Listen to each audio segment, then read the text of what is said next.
Good morning. Today I'm going to start reading to you Book 3 in the Harry Potter series. Book 3 is called Harry Potter and the Prisoner of Azkaban, written by J.K. Rowling. Today is the very start of the book.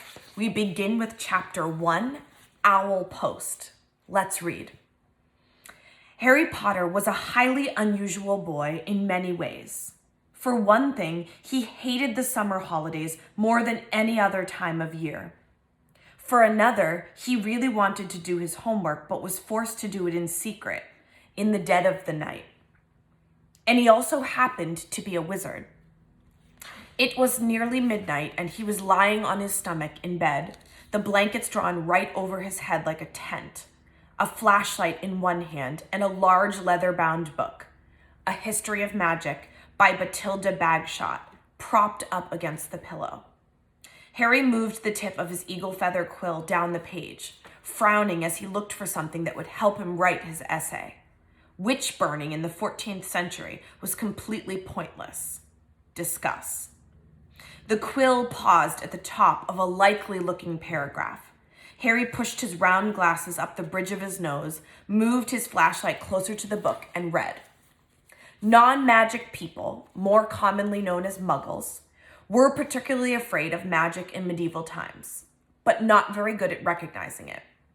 On the rare occasion that they did catch a real witch or wizard, burning had no effect whatsoever. The witch or wizard would perform a basic flame-freezing charm and then pretend to shriek with pain while enjoying a gentle tickling sensation. Indeed, Wendelin the Weird enjoyed being burned so much that she allowed herself to be caught no less than 47 times in various disguises. Harry put his quill between his teeth and reached underneath his pillow for his ink bottle and a roll of parchment. Slowly and very carefully, he unscrewed the ink bottle, dipped his quill into it, and began to write, pausing every now and then to listen.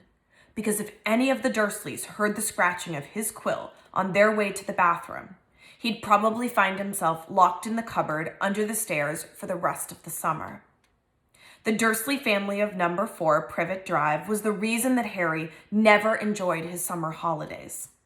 Uncle Vernon, Aunt Petunia, and their son Dudley were Harry's only living relatives.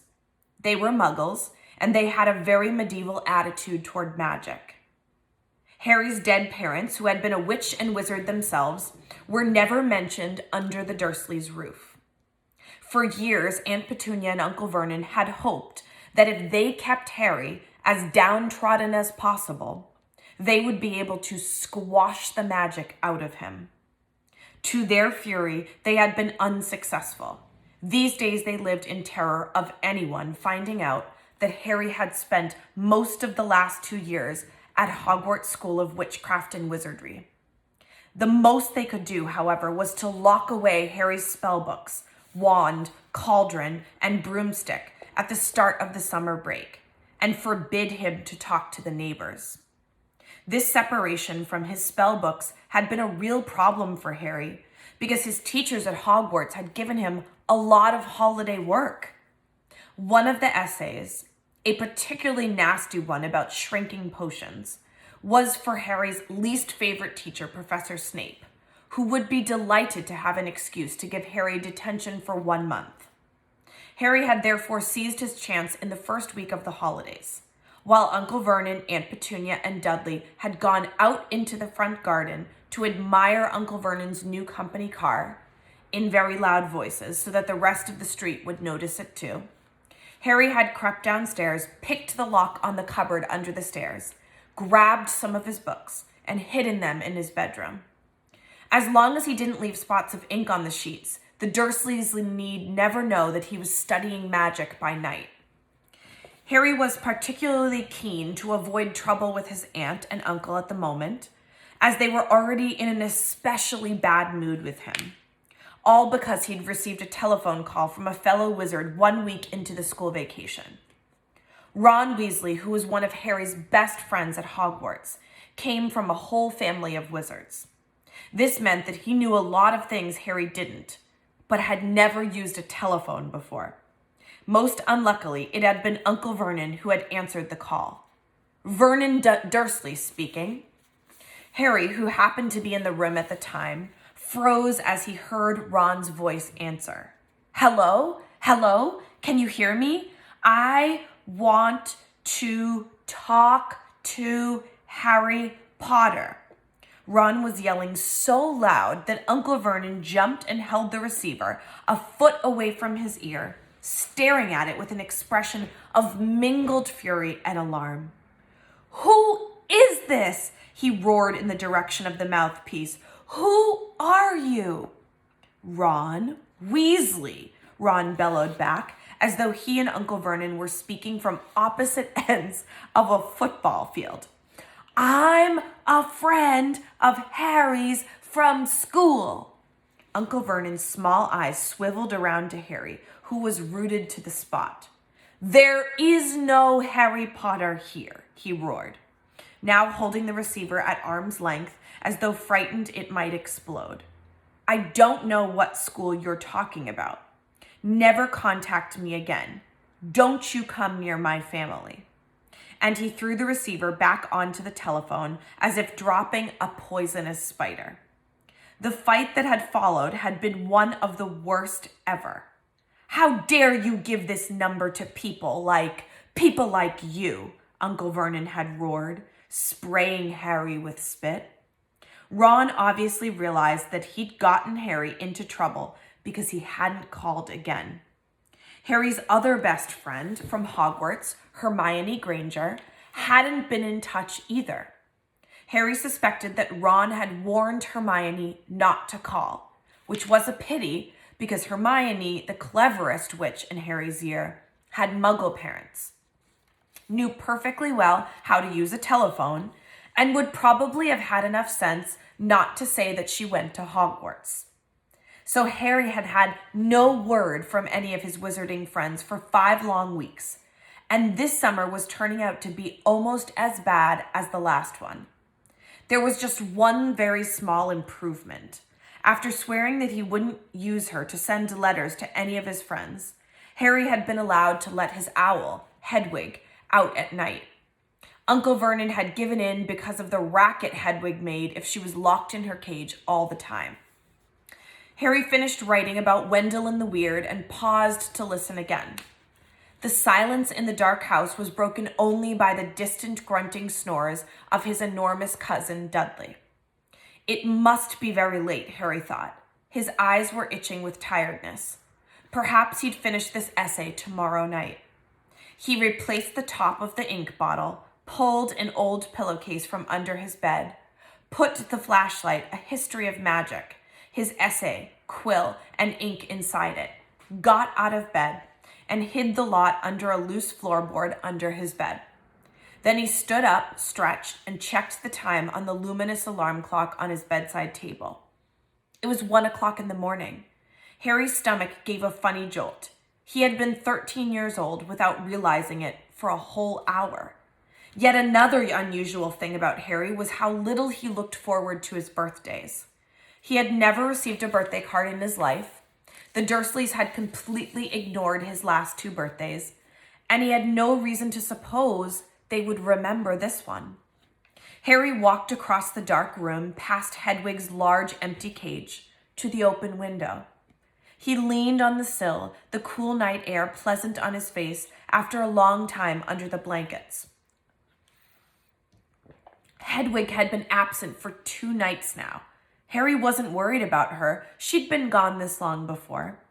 But he hoped she'd be back soon. She was the only living creature in this house who didn't flinch at the sight of him. Harry, though, still rather small and skinny for his age, had grown a few inches over the last year. His jet black hair, however, was just as it had always been, stubbornly untidy whatever he did to it. The eyes behind his glasses were bright green, and on his forehead, clearly visible through his hair, was a thin scar shaped like a bolt of lightning. Of all the unusual things about Harry, this scar was the most extraordinary of all. It was not, as the Dursleys had pretended for 10 years, a souvenir of the car crash that had killed Harry's parents. Because Lily and James Potter had not died in a car crash. They had been murdered. Murdered by the most feared dark wizard for 100 years, Lord Voldemort. Harry had escaped from the same attack with nothing more than a scar on his forehead, where Voldemort's curse, instead of killing him, had rebounded upon its originator. Barely alive, Voldemort had fled. But Harry had come face to face with him at Hogwarts. Remembering their last meeting as he stood at the dark window, Harry had to admit he was lucky even to have reached his 13th birthday. He scanned the starry sky for a sign of Hedwig, perhaps soaring back to him with a dead mouse dangling from her beak, expecting praise. Gazing absently over the rooftops, it was a few seconds before Harry realized what he was seeing. Silhouetted against the golden moon and growing larger every moment was a large, strangely lopsided creature, and it was flapping in Harry's direction. He stood quite still, watching it sink lower and lower. For a split second, he hesitated, his hand on the window latch, wondering whether to slam it shut.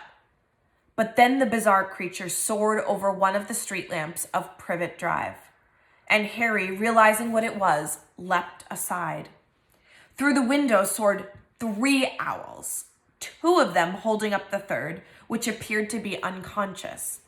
They landed with a soft flump on Harry's bed, and the middle owl, which was large and gray, keeled right over and lay motionless. There was a large package tied to its legs. Harry recognized the unconscious owl at once. His name was Errol, and he belonged to the Weasley family. Harry dashed to the bed, untied the cords around Errol's legs, took off the parcel, and then carried Errol to Hedwig's cage. Errol opened one bleary eye, gave a feeble hoot of thanks, and began to gulp some water. Harry turned back to the remaining owls.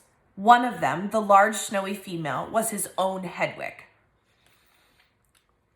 She too was carrying a parcel and looked extremely pleased with herself. She gave Harry an affectionate nip with her beak as he removed her burden, then flew across the room to join Errol. Harry didn't recognize the third owl, a handsome tawny one, but he knew at once where it had come from, because in addition to a third package, it was carrying a letter bearing the Hogwarts crest. When Harry relieved this owl of its burden, it ruffled its feathers importantly, stretched its wings, and took off through the window into the night. Harry sat down on his bed and grabbed Errol's package, ripped off the brown paper, and discovered a present wrapped in gold, and his first ever birthday card. Fingers trembling slightly, he opened the envelope. 2 pieces of paper fell out, a letter and a newspaper clipping. The clipping had clearly come out of the wizarding newspaper, The Daily Prophet, because the people in the black and white picture were moving. Harry picked up the clipping, smoothed it out, and read, Ministry of Magic employee scoops grand prize. Arthur Weasley, head of the Misuse of Muggle Artifacts Office at the Ministry of Magic, has won the annual Daily Prophet Grand Prize Galleon Draw. A delighted Mr. Weasley told the Daily Prophet, we will be spending the gold on a summer holiday in Egypt, where our eldest son Bill works as a curse breaker for Gringotts Wizarding Bank. The Weasley family will be spending a month in Egypt, returning for the start of the new school year at Hogwarts, which 5 of the Weasley children currently attend. Harry scanned the moving photograph, and a grin spread across his face as he saw all 9 of the Weasleys waving furiously at him, standing in front of a large pyramid.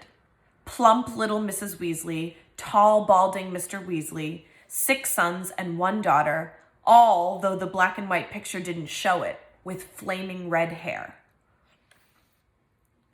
Right in the middle of the picture was Ron, tall and gangling, with his pet rat Scabbers on his shoulder and his arm around his little sister Ginny. Harry couldn't think of anyone who deserved to win a large pile of gold more than the Weasleys, who were very nice and extremely poor. He picked up Ron's letter and unfolded it. Dear Harry, happy birthday! Look, I'm really sorry about that telephone call. I hope the Muggles didn't give you a hard time. I asked Dad, and he reckons I shouldn't have shouted. It's amazing here in Egypt. Bill's taken us around all the tombs, and you wouldn't believe the curses those old Egyptian wizards put on them. Mum wouldn't let Ginny come in the last one. They were all these mutant skeletons in there of Muggles who'd broken in and grown extra heads and stuff. I couldn't believe it when Dad won the Daily Profit draw. 700 galleons.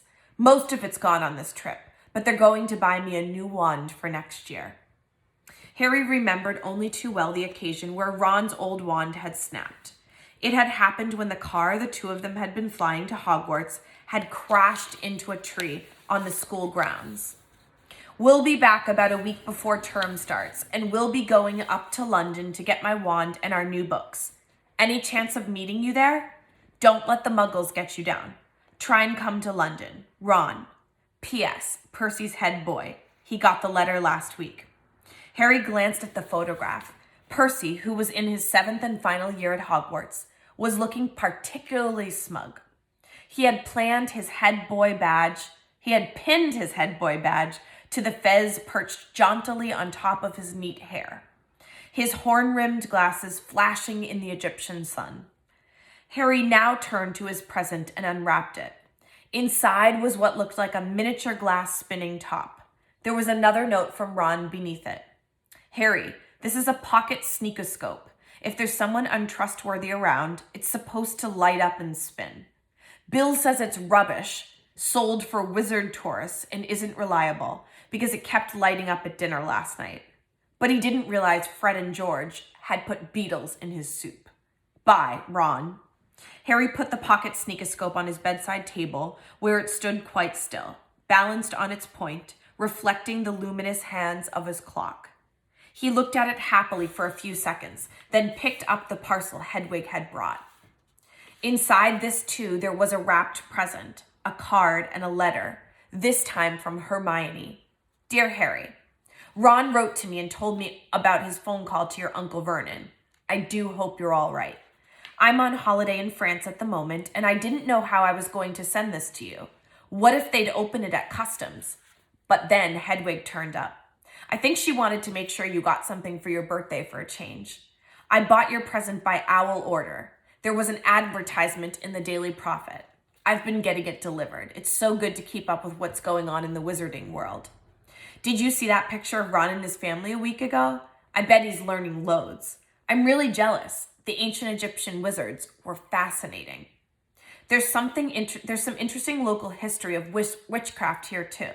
I've rewritten my whole history of magic essay to include some of the things I found out. I hope it's not too long. It's 2 rolls of parchment, more than Professor Binns asked for. Ron says he's going to be in London in the last week of the holidays. Can you make it? Will your aunt and uncle let you come? I really hope you can. If not, I'll see you on the Hogwarts Express on September 1st. Love from Hermione. P.S. Ron says Percy's head boy. I'll bet Percy's really pleased. Ron doesn't seem too happy about it. Harry laughed as he put Hermione's letter aside and picked up her present. It was very heavy. Knowing Hermione, he was sure it would be a large book full of very difficult spells. But it wasn't. His heart gave a huge bound as he ripped back the paper and saw a sleek black leather case with silver words stamped across it, reading, Broomstick Servicing Kit. Wow, Hermione, Harry whispered, unzipping the case to look inside. There was a large jar of Fleetwood's high finish handle polish, a pair of gleaming silver tail twig clippers, a tiny brass compass to clip on your broom for long journeys, and a handbook of do-it-yourself broom care. Apart from his friends, the thing that Harry missed most about Hogwarts was Quidditch, the most popular sport in the magical world. Highly dangerous, very exciting, and played on broomsticks. Harry happened to be a very good Quidditch player. He had been the youngest person in a century to be picked for one of the Hogwarts house teams. One of Harry's most prized possessions was his Nimbus 2000 racing broom. Harry put the leather case aside and picked up his last parcel. He recognized the untidy scrawl on the brown paper at once. This was from Hagrid, the Hogwarts gamekeeper. He tore off the top layer of paper and glimpsed something green and leathery. But before he could unwrap it properly, the parcel gave a strange quiver, and whatever was inside it snapped loudly, as though it had jaws. Harry froze. He knew that Hagrid would never send him anything dangerous on purpose. But then Hagrid didn't have a normal person's view of what was dangerous. Hagrid had been known to befriend giant spiders, buy vicious three-headed dogs from men in pubs, and sneak illegal dragon eggs into his cabin. Harry poked the parcel nervously. It snapped loudly again. Harry reached for the lamp on his bedside table, gripped it firmly in one hand, and raised it over his head, ready to strike. Then he seized the rest of the wrapping paper in his other hand and pulled. And out fell a book. Harry just had time to register its handsome green cover, emblazoned with the golden title, The Monster Book of Monsters, before it flipped onto its edge and scuttled sideways along the bed like some weird crab. "Uh-oh," Harry muttered. The book toppled off the bed with a loud clunk and shuffled rapidly across the room. Harry followed it stealthily. The book was hiding in the dark space under his desk. Praying that the Dursleys were still fast asleep, Harry got down on his hands and knees and reached toward it. Ouch! The book snapped shut on his hand and then flapped past him, still scuttling on its covers. Harry scrambled around, threw himself forward, and managed to flatten it. Uncle Vernon gave a loud, sleepy grunt in the room next door. Hedwig and Errol watched interestedly as Harry clamped the struggling book tightly in his arms, hurried to his chest of drawers, and pulled out a belt, which he buckled tightly around it. The monster book shuddered angrily, but could no longer flap and snap, so Harry threw it down on the bed and reached for Hagrid's card. "Dear Harry, happy birthday. Think you might find this useful for next year. Won't say no more here. Tell you when I see you. Hope the Muggles are treating you right. All the best, Hagrid." It struck Harry as ominous that Hagrid thought a biting book would come in useful, but he put Hagrid's card up next to Ron's and Hermione's, grinning more broadly than ever. Now there was only the letter from Hogwarts left. Noticing that it was rather thicker than usual, Harry slit open the envelope, pulled out the first page of parchment within, and read, "Dear Mr. Potter, please note that the new school year will begin on September the 1st. The Hogwarts Express will leave from King's Cross Station, platform 9 3/4 at 11 o'clock. Third years are permitted to visit the village of Hogsmeade on certain weekends. Please give the enclosed permission form to your parent or guardian to sign. A list of books for next year is enclosed. Yours sincerely, Professor M. McGonagall, Deputy Headmistress." Harry pulled out the Hogsmeade permission form and looked at it, no longer grinning. It would be wonderful to visit Hogsmeade on weekends. He knew it was an entirely wizarding village, and he had never set foot there. But how on earth was he going to persuade Uncle Vernon or Aunt Petunia to sign the form? He looked over at the alarm clock. It was now 2 o'clock in the morning. Deciding that he'd worry about the Hogsmeade form when he woke up, Harry got back into bed and reached up to cross off another day on the chart he'd made for himself, counting down the days left until his return to Hogwarts. Then he took off his glasses and lay down, eyes open, facing his 3 birthday cards. Extremely unusual though he was, at that moment Harry Potter felt just like everyone else, glad for the first time in his life that it was his birthday. And that is the end of Chapter 1, Owl Post. Tomorrow we will read Chapter 2, Aunt Marge's Big Mistake. Have a good day.